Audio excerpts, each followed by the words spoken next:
जिस तरीके से सीवान सीट पे अभी भी सस्पेंस बरकरार था, अब जो कि बहुत हद तक ये बात क्लियर हो चुका है कि ये सीट जनता दल यूनाइटेड के ही पास रहेगा। लेकिन अब इसके प्रत्याशियों की बात चल रही है, ये सबसे बड़ा सवाल है।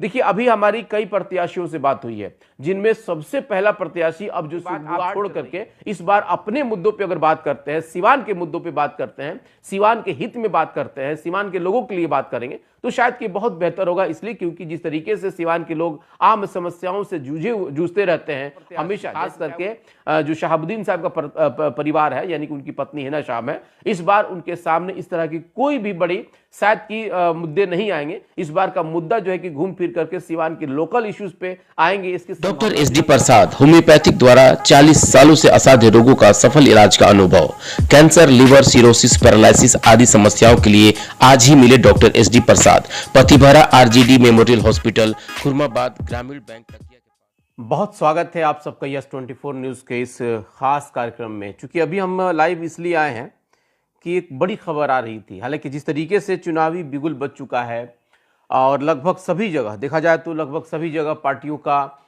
जो अपने अपने प्रत्याशियों की घोषणा है वो सब लोगों ने कर दिया है। लेकिन जो इसी बीच महत्वपूर्ण जो घटना हो रही है, खास करके बिहार में, अभी तक बिहार में लगभग देखा जाए तो 40 सीट पे जिन प्रत्याशियों की बात चल रही थी, अभी उसमें बहुत हद तक जो है कि देखा जाए तो सस्पेंस बरकरार है।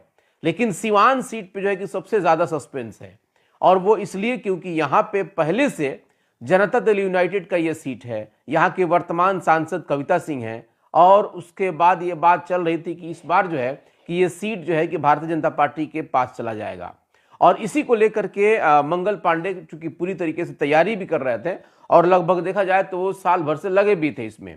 लेकिन जब सरकार बदली और सरकार बदलने के बाद ऐसी घटना हुई, जिस घटना को देखा जाए तो कम से कम जिस तरीके से नीतीश कुमार के बारे में कहा गया, उन्होंने पलटी मार कर और फिर से वो एनडीए के साथ चले गए। और उसके बाद जब एनडीए के साथ जाने का मतलब ये हुआ कि फिर से एक बार इस सीट को जो है कि कहीं ना कहीं गड़बड़ाना, और यही गड़बड़ाने में जो है कि अब भाजपा जेडीयू के खाते की बात कभी चल रही थी, तो कभी ये लग रहा था कि अब फिर से जो है कि भाजपा के खाते में चला जाएगा।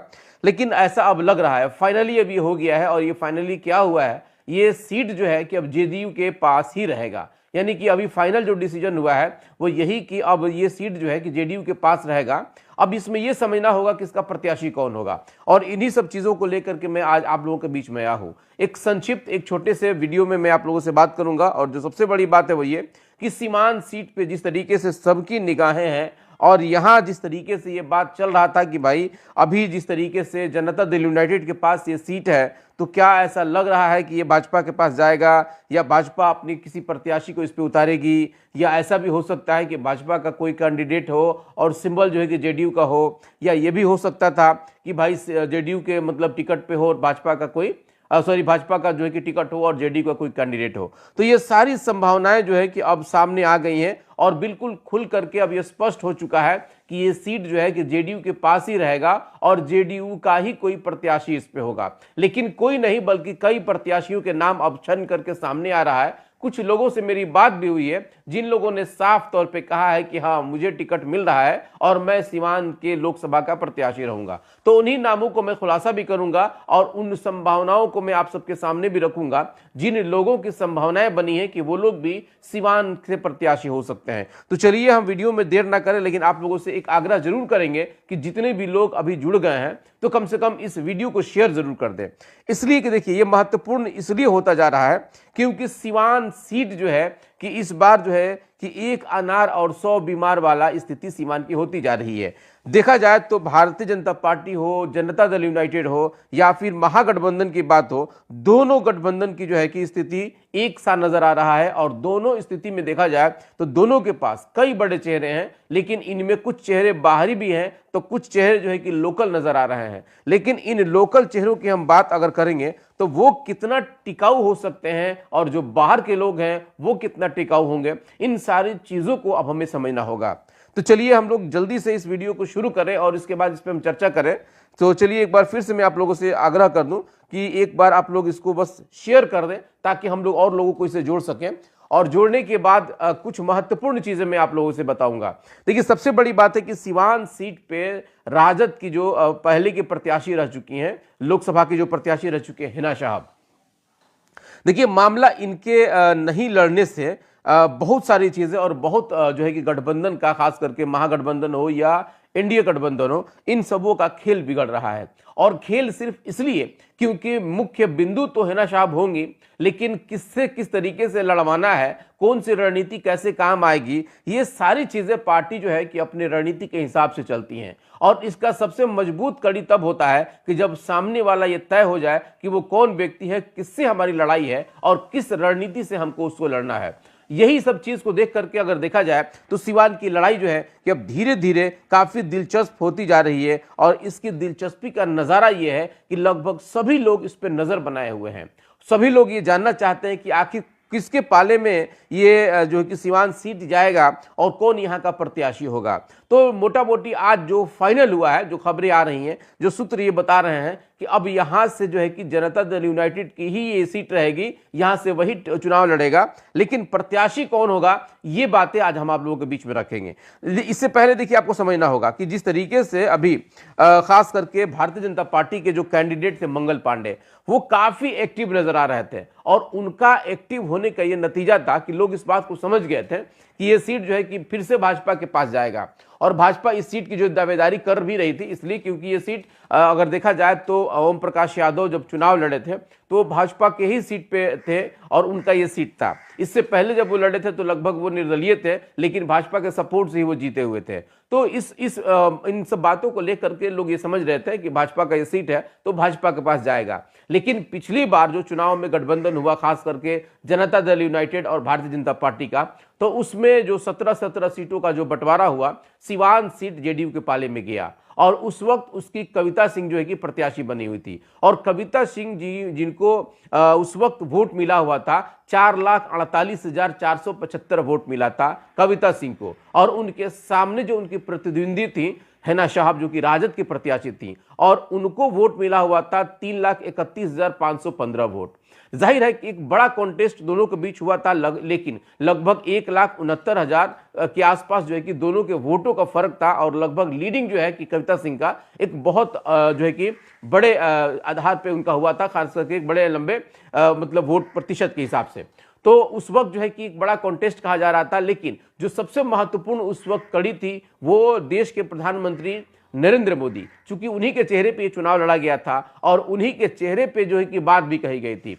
अभी भी लोग कहते हैं, खास करके जब अजय सिंह जो कि कविता सिंह के पति हैं, उनसे ये बार बार ये बात लोग कहते हैं कि भाई आपने मोदी के लहर में तो चुनाव जीत लिया, लेकिन जिन वादों को आपने किया उन वादों पे कितना खरा उतरे हैं, ये सवाल अभी भी बरकरार रहता है। लेकिन बीच में कुछ स्थिति ऐसी बदली जिसमें 17 महीने के जो कि कार्यकाल जो है कि राजद के साथ उन लोगों का निभाना पड़ा। और उस वक्त ऐसा लग रहा था कि फिर से ये सीट जो है कि जेडीयू के पाले में न रह करके राजद के पाले में आएगी। लेकिन ये घटना जो है कि नया साल आते आते बदल गया और फिर से एक बार बड़ा बदलाव हुआ। जेडीयू जो है कि भाजपा के साथ जा करके और फिर से एनडीए गठबंधन में सरकार बनी। अब यही जो है कि मामला फंसा और अब मामला फंसते फंसते यहां तक आ गया था कि अब ये सीट जो है कि फिर से एक बार भाजपा अपने पास रखना चाहती थी। हालांकि बात बहुत हद तक आ भी गया था, इसलिए क्योंकि लगभग देखा जाए तो दो चीजें इसमें थी। एक तो मंगल पांडे तैयारी कर रहे थे और उसके बाद दूसरा जो था कि अजय सिंह बिल्कुल खामोश थे। और उनकी खामोशी का जो सबसे बड़ा कारण था वो ये कि उनको भी इस बात का एहसास हो गया था कि हो सकता है कहीं ये सीट जो है कि भाजपा अपने पास रख ले, या कि जिस तरीके से अभी गठबंधन में बात चल रहा है इसमें कुछ भी कहना बड़ा जोखिम था। सबसे बड़ी बात है वो ये कि देखिए अभी भी लोगों को इस बात की, खास करके कविता सिंह को इस बात की उम्मीद थी कि हो सकता है पार्टी नहीं मतलब सरकार ये सीट नहीं बदले, लेकिन बदलाव हो गया। और उसके बाद ये सीट इसी जो है कि लगभग देखा जाए तो 17 सीट जो है कि भाजपा को लड़ना है और 16 सीट जेडीयू को लड़ना है। एक सीट की जो बात चल रही थी वो सिवान सीट पे ही सस्पेंस बरकरार था। और ये सस्पेंस इसलिए था क्योंकि मंगल पांडे अपना जो है कि दावा पहले से ही ठोक चुके थे और उनको इस बात का अंदाजा हो गया था कि आने वाले समय में अगर गठबंधन रहेगा तो ये सीट मेरे हमको चाहिए और इसीलिए वो तैयारी भी कर रहे थे। हालांकि ये दावा कितना सच था ये तो सब लोगों ने देखा। कुल मिलाकर के अगर हम लोग गठबंधन की बात कर ले, फिलहाल अगर एनडीए गठबंधन की, तो आज भारतीय जनता पार्टी के पास 17 सीट मिले हैं जिसपे उनको लड़ना है, यानी कि 17 सीटों पे उनकी अपनी दावेदारी है, 16 पे जनता दल यूनाइटेड है। अभी ये सीट बंटवारा नहीं हुआ कि किन किन सीटों पे कौन कौन सा प्रत्याशी और कौन कौन सी पार्टी लड़ेगी। वहीं दूसरी तरफ अगर हम लोग एलजेपी की बात करें तो एलजेपी को 6 सीट दिया गया है और हमको दिया गया है 1। वहीं अगर हम लोग महागठबंधन की बात कर ले तो महागठबंधन में इस बार राजद जो है कि 28 सीटों पे अपना दावा कर रहा है, फिलहाल की बात कर रहे हैं। उसके बाद कांग्रेस को 9 सीट दिया जा रहा है, ठीक। माले को जो है कि 9, कांग्रेस को 9 और माले को 2 दिया जा रहा है और भाजपा को 1 दिया जा रहा है। तो कुल मिलाकर के दोनों की स्थिति जो है कि बहुत जो है कि सही नहीं कही जाएगी, क्योंकि अभी एंटी इनकम्बेंसी जिसके प्रति था, जिन प्रत्याशियों को लेकर के है, उनके बारे में अभी बात नहीं कही जा रही है, बल्कि पार्टी अपने अपने आकलन को यहां पे रख रही है कि हम लोग किस तरह से किस हिसाब से यहां पे चुनाव लड़ेंगे। लेकिन जिस तरीके से सिवान सीट पे अभी भी सस्पेंस बरकरार था, अब जो कि बहुत हद तक यह बात क्लियर हो चुका है कि यह सीट जनता दल यूनाइटेड के ही पास रहेगा। लेकिन अब इसके प्रत्याशियों की बात चल रही है, यह सबसे बड़ा सवाल है। देखिए, अभी हमारी कई प्रत्याशियों से बात हुई है, जिनमें सबसे पहला प्रत्याशी अब जो सुगबुगाहट चल रही है हेमनारायण शाह की। चूंकि हेमनारायण शाह महाराजगंज के पूर्व विधायक रह चुके हैं, जनता दल यूनाइटेड के बहुत पुराने नेता हैं, उनके बारे में ये चर्चा चल रही थी। लेकिन आज जब मैंने पुष्टि करने के लिए उनसे बात किया तो उन्होंने साफ तौर पे कहा कि पार्टी मेरे ऊपर भरोसा कर रही है और संभवतः 99% मैं यहां का प्रत्याशी रहूंगा। तो ये उनका अपना दावा है। हालांकि वो इसको लेकर के कैंपेनिंग भी कर रहे हैं और कई जो है कि सभा भी वो कर रहे हैं, लोगों से मिल भी रहे हैं। लेकिन इसी बीच बात चल रही थी, जो जिला परिषद की जो अध्यक्षा हैं संगीता चौधरी, उनके बारे में भी ये कहा जा रहा था कि वो भी जनता दल यूनाइटेड की प्रत्याशी हो सकती हैं। लगे हाथों मैंने उनसे भी बात किया तो उन्होंने भी इसकी पुष्टि की। उन्होंने भी कहा कि मैं भी प्रत्याशी हूं। ये चूंकि मैं आज की बात कर रहा हूं और जिन लोगों से मेरी बात हुई है मैं उनकी बात कर रहा हूं, उन्होंने भी कहा है कि मैं भी प्रत्याशी हूं और 99% संभवतः मुझे भी जो है कि यहां से टिकट दिया जा सकता है और मैं भी यहां की प्रत्याशी रहूंगी। तो जाहिर है कि वो भी इस बार जो है कि कहीं ना कहीं एक तरह से देखा जाए तो ताल ठोकी हुई है, खास करके संगीता चौधरी। रफीक भाई, मैं आपका जरा एक बार कमेंट पढ़ लूं। मेरे भाई, आंकड़े में हम गलती नहीं करना चाहते हैं, ले चेक कीजिए भाई। 1,16,958, sorry, I am very sorry, बिल्कुल हो सकता है ये चूंकि 1,16,000 या 1,69,000 मैं समझ गया होगा। बताइए, कोई बात नहीं, सॉरी। सीमान में ये क्या क्या होगा, चलिए। अजहरुद्दीन साहब लिखते हैं सीवान, छपरा, गोपालगंज, महाराज इंडिया गठबंधन को नुकसान होगा, है ना समर्थक मांझी विधानसभा में। धर्मेंद्र सिन्हा लिखते हैं कि यह सीट जेडीयू को गई, इसकी पुष्टि किस आधार पर हुई है। बिल्कुल, ये अब आपके पास मतलब बहुत सारे ऐसे सवाल रहते हैं जिन सवालों का जवाब देना संभवतः नहीं होता है। चूंकि आपके लिए स्पेशल एक बड़ा वीडियो बनेगा तब जाकर के सिन्हा जी का मैं जवाब दे सकता हूं। चूंकि आप मतलब बहुत लंबा चौड़ा बात करते हैं और उतना लंबा चौड़ा समय बहुत नहीं होता है। चूंकि देखिए, सवाल है कि अभी जो संभावनाएं हैं उन संभावनाओं की मैं बात कर रहा हूं और अभी जो पुष्टि हुई है मैं उसकी बात कर रहा हूं। जिन लोगों से मेरी बात हुई है वो कोई मतलब जो भी है वो कोई छोटे मोटे लोग नहीं है, जो पूर्व विधायक हैं, अभी वर्तमान में जिला अध्यक्ष हैं, और उन लोगों से मेरी बात हुई है। उन लोगों ने इस बात को कहा है कि हाँ, सीट संभवतः जेडीयू का है, लेकिन संभवतः क्या है, अब लगभग मोटा मोटी क्लियर हो चुका है कि सीवान सीट जनता दल यूनाइटेड के ही पास रहेगा। अब चूंकि बात इसमें मैंने 2 प्रत्याशियों की कहा, जिसमें हेमनारायण शाह हैं और दूसरा जो है कि ये संगीता चौधरी हैं, लेकिन तीसरा प्रत्याशी के बारे में बताया जा रहा है, खास करके पप्पू पांडे। पप्पू पांडे के समर्थक, जो उनके खास करके जो उनके सचिव हैं, उनके जो निजी जो उनके सलाहकार भी कहे जाएंगे या उनके पर्सनल असिस्टेंट कहिए, उनसे जब मेरी बात हुई तो उन्होंने भी कहा था कि यहां से पप्पू पांडे को संभवतः उम्मीदवार बनाया जा सकता है। लेकिन उनसे बात किए लगभग 3 से 4 दिन हुआ। 2 लोगों से मेरी आज बात हुई है। अब ये 3 लोग ऐसे हैं जिन लोगों को कहा जा रहा है कि टिकट जो है कि ये लोग इसके पुख्ता दावेदार माने जा रहे हैं। वही कविता सिंह, जो कि अभी वर्तमान में यहाँ की जो सांसद हैं, इनके बारे में ये कहा जा रहा है कि अभी इनका कोई बयान नहीं आया है। हालांकि मैंने इनके पति अजय सिंह से फोन किया, बात करने की कोशिश की, लेकिन वो फोन रिसीव नहीं किए। हो सकता है कहीं मीटिंग वगैरह में बैठे हो जिसकी वजह से वो नहीं उठा पाए। लेकिन लगे हाथों जब हमारी बात ओम प्रकाश यादव से हुई, जो कि भारतीय जनता पार्टी के हैं, तो उन्होंने भी इस बात को साफ कह दिया कि बड़े लोग नहीं चाहते हैं, यानी कि बड़े नेता नहीं चाहते हैं भाजपा के कि ये सीट भाजपा के पास रहे, बल्कि वो चाहते हैं कि जेडीयू के पास चला जाए। अब बड़े लोगों में उन्होंने नाम नहीं बताया, नाम अगर बताए भी होंगे तो उसको खुलासा करना बेहतर नहीं होगा। तो उन्होंने ये बात जरूर संकेत दे दिया कि ये सीट जो है कि 100% जेडीयू के पास ही रहेगा, और जेडीयू के जो प्रत्याशी होंगे अब उनका क्या कुछ रवैया होगा, किस तरीके से वो किस कैंपेनिंग के आधार पर यहां पे चुनाव लड़ेंगे, ये चीजें बड़ा दिलचस्प होगा। लेकिन साथ ही साथ ओम प्रकाश यादव ने इस बात को फिर से कहा कि अगर ये भाजपा की सीट नहीं रहती है और अगर हमको टिकट नहीं दिया जाएगा तो संभवतः मैं भी जो है कि प्रत्याशी हूंगा, लेकिन उस वक्त मैं निर्दलीय फाइट करूंगा। तो अब देखा जाए तो कुल मिलाकर के सिवान का जो सीट है वो काफी दिलचस्प मोड़ पे आ गया है, इसलिए कि जहां एक तरफ हिना साहब निर्दलीय लड़ेंगी, वहीं दूसरी तरफ ओम प्रकाश यादव भी निर्दलीय लड़ेंगे, और तीसरा तरफ जनता दल यूनाइटेड के ऐसे प्रत्याशी जो या तो विधानसभा में रहे हैं अभी तक, या फिर जो अभी तक यहाँ पे जिला अध्यक्ष रही हैं, या ऐसा भी प्रत्याशी है जो कि कहीं ना कहीं वो गोपालगंज के रहने वाले हैं। तो कुल मिलाकर के देखा जाए तो इस बार का जो नज़ारा होगा खास करके सिवान का, वो काफ़ी दिलचस्प होगा, और दिलचस्प तब जब यहाँ का कैंपेनिंग भारतीय जनता पार्टी के भी लोग करेंगे, लेकिन भारतीय जनता पार्टी के लोग कितना दिल से इस कैंपेनिंग को करेंगे, और क्या सच में जिस तरीके से 2019 में इस चुनाव को निकालने के जो प्रयास किए गए थे, जिस तरह से यहाँ पे कड़े कड़े शब्दों का इस्तेमाल किया गया था, कई तरह के इसमें बयान भी दिए गए थे, जो बयान आज भी ट्रेंडिंग करते रहता है। आज जिस तरीके से ग्राउंड जीरो पे जब हम लोग जाकर लोगों से बात करते हैं तो वहां भी लोगों का एंटी इनकम्बेंसी की बात आती है। तो कुल मिलाकर के ऐसे परिप्रेक्ष्य में जो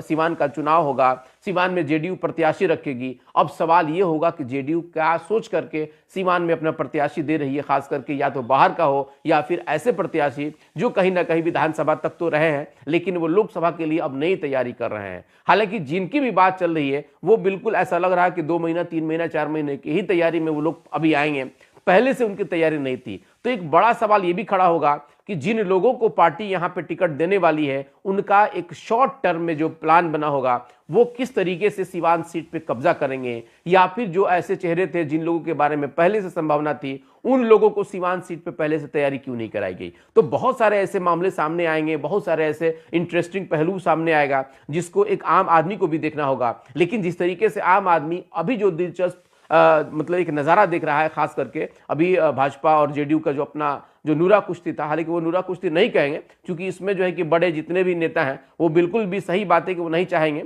कि उनके साथ किसी तरह की कोई समस्याएं हो। तो कुल मिलाकर के ये सीट अभी जिस तरीके से जनता दल यूनाइटेड के पास ही बरकरार रहेगा, ये सीट बिल्कुल अब जो बरकरार रहेगा, लेकिन चेहरे जो है कि बदलेंगे। इन चेहरों में जिन चेहरों का मैंने नाम लिया, हालांकि कविता सिंह यहाँ के वर्तमान सांसद हैं, संभवतः उनको भी मिल सकता है, लेकिन जिन चेहरों में जिसमें हेमनारायण शाह हैं, संगीता चौधरी जो कि वर्तमान में भी जिला परिषद का अध्यक्ष हैं, पप्पू पांडे हैं, तो इन 2-3 चेहरों की जो बात चल रही है, इन चेहरों के ऊपर अगर सिवान की बात की जाए तो इन लोगों की क्या रणनीति होगी, किस तरह से ये पार्टी को जो है कि इस नैया को पार लगाएंगे। लेकिन दिलचस्प नज़ारा तब आएगा जब एक तरफ हिना साहब निर्दलीय उतरेंगी, वहीं दूसरी तरफ ओम प्रकाश यादव उतरेंगे, और उसके बाद कई ऐसे कॉन्टेस्टेड बीच में निर्दलीय आएंगे। ये देखना बड़ा दिलचस्प होगा। तो कुल मिलाकर के एक बार अब फिर से वो चीज़ें सिवान में देखने को मिलेंगी। लेकिन एक बड़ा मामला इसमें ज़रूर आएगा कि राजद की जो बात चल रही थी, महागठबंधन की जो बात चल रही थी कि महागठबंधन का प्रत्याशी कौन होगा, ये सबसे बड़ा कारण होगा कि आखिर महागठबंधन का प्रत्याशी कौन होगा।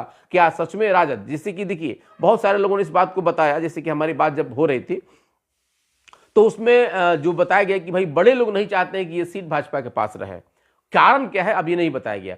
ठीक उसी प्रकार से ये भी कहा जा रहा है कि राजद के भी बड़े लोग नहीं चाह रहे हैं कि ये सीट राजद के पास रहे, वो लोग भी चाह रहे हैं कि ये सीट माले के पास चला जाए। कुछ लोगों का ये कहना है कि ये सीट कांग्रेस के पास चला जाए। हालांकि ज्यादातर संभावना माले का व्यक्त किया जा रहा है, इसलिए क्योंकि माले के बड़े चेहरे सामने हैं, अमरनाथ यादव हैं या अमरजीत कुशवाहा हैं या फिर सोहिला गुप्ता है, तो इन चेहरों के ऊपर दाव तो लग सकता है। माले पहले से भी तैयारी कर रही है। इससे पहले जब चुनाव हुआ था उस वक्त भी गठबंधन की बात जब चल रही थी तो ये कहा जा रहा था कि ये सीट माले के पास जाएगा। माले के पास अपना आधार भी है, तो जाहिर है कि जब देखा जाए तो सिवान के सीट पे माले अपना पहले से भी जो की तैयारी कर रही है। लगभग देखा जाए तो 2 साल से ही अपने सम्मेलन को, छोटे से लेकर बड़े सम्मेलन वो लोग कर रहे थे। दीपांकर भट्टाचार्य जो कि महासचिव हैं, उनका सिवान जैसे जिले में, सिवान जैसे शहर में 3-3 बार आगमन और बड़े सभा को संबोधित करना, पद यात्रा करना, ये सारी चीजें दर्शा रहा है कि ये सीट भी जो है कि कहीं ना कहीं इस बार माले के पाले में चला जाए तो भाई किसी को इसमें आश्चर्य नहीं होगा।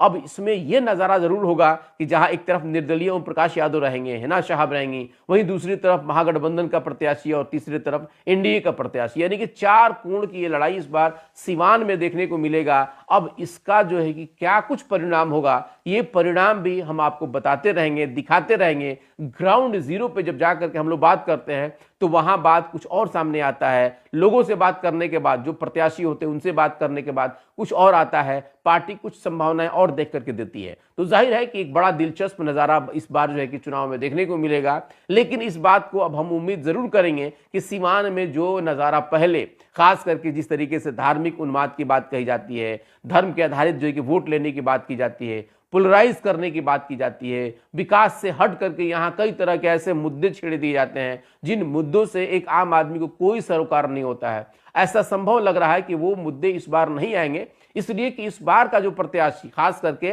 जो शहाबुद्दीन साहब का परिवार है, यानी कि उनकी पत्नी हिना साहब है, इस बार उनके सामने इस तरह की कोई भी बड़ी शायद की मुद्दे नहीं आएंगे। इस बार का मुद्दा जो है कि घूम फिर करके सीवान के लोकल इश्यूज पे आएंगे, इसकी संभावना। और बहुत सारे लोग, जैसे कि कई लोगों ने इस बार कमेंट भी किया है, सिसवन ढाला की जो समस्या है वो चीजें आएंगी। और हम लोग भी चाहेंगे कि सीवान की जो मुख्य जो अपनी समस्या है, उन समस्याओं पे ही अगर सीवान के लोग वोटिंग करें या बात करें तो शायद कि सीवान के हक में भी बेहतर होगा, आपके हक में भी बेहतर होगा। क्योंकि बहुत सारे लोग हैं जो कि चाहेंगे कि इस मुद्दे को भटकाया जाए।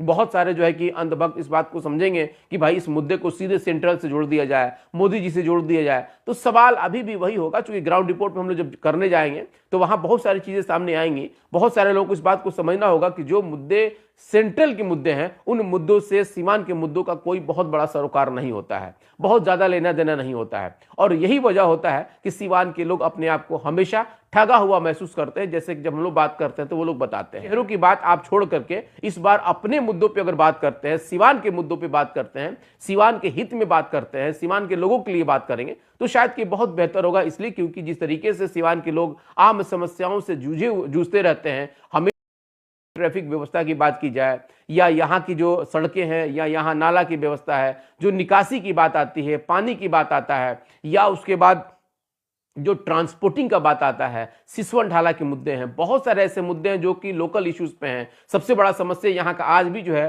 कि कहीं ना कहीं जो लोग मतलब बाहर जाते हैं, विदेश जाते हैं, जो लोग माइग्रेट करते हैं, वो समस्याएं हैं। अगर इन समस्याओं पे सीवान के लोग अपने जनप्रतिनिधि या आने वाले प्रत्याशियों से पूछें तो बहुत बेहतर होगा। और आने वाले समय में ये सारी चीजें बात सामने भी आएंगी। तो कुल मिलाकर के अब देखा जाए तो बहुत सारे ऐसे सामने मामले आएंगे जिनको हमें भी समझना होगा और आपको भी समझना होगा। तो कुल मिलाकर के आज का जो मैंने विश्लेषण जो चर्चा किया, जो विश्लेषण मैंने रखा, उसका यही आधार था कि अभी जिस तरीके से सीवान सीट की जो सस्पेंस था वो लगभग क्लियर हो चुका है। जनता दल के पास ये सीट रहेगा और उसके प्रत्याशी जो संभवतः प्रत्याशी थे, जिनमें लगभग मैंने 3-4 नाम लिए हैं, अब उनमें से इन प्रत्याशियों के सामने आने से क्या कुछ नजारा सामने आता है ये देखना अब बाकी है। बाकी आगे की खबरों के लिए हमारे साथ बने रहें। बाकी आपको ये खबर कैसा लगा कमेंट बॉक्स में जरूर बताएंगे। बहुत बहुत धन्यवाद।